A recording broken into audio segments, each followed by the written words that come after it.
दमकती काया, खनकती आवाज़, दमदार और शाही चाल।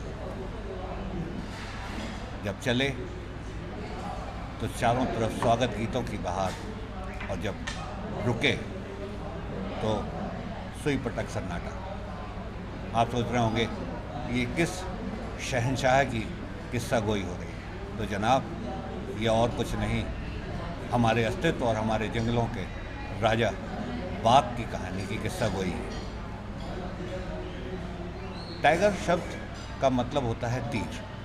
ईरान और फारसी वंश से आया हुआ ये शब्द है, और भारत में तीर को उर्दू शब्द तीर से कहा जाता है। एक अनुमान के अनुसार 19वीं शताब्दी में जो बाघों की संख्या थी वो करीब 40,000 से 50,000 हुआ करती थी, लेकिन अवैध शिकार और उनके आवास के साथ की गई दखल के कारण आज ये एक न्यूनतम स्तर पर हो गई है, या यूँ कहें एक विलुप्त प्रजाति के स्तर पर भी कभी हमारे बाघ आ गए थे।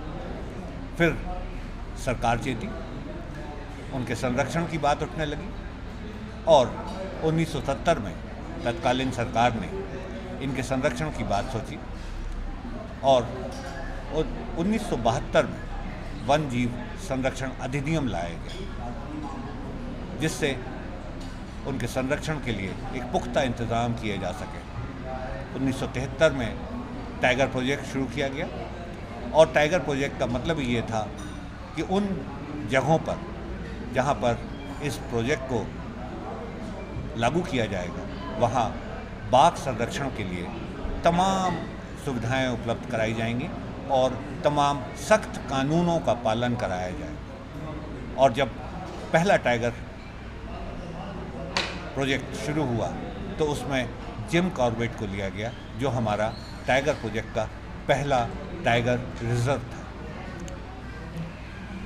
बहुत ज़रूरी है आज हमें ये जानना कि बाघ हमारे लिए क्यों ज़रूरी है। फूड चेन में बाघ का जो स्थान है वो सबसे ऊपर आता है।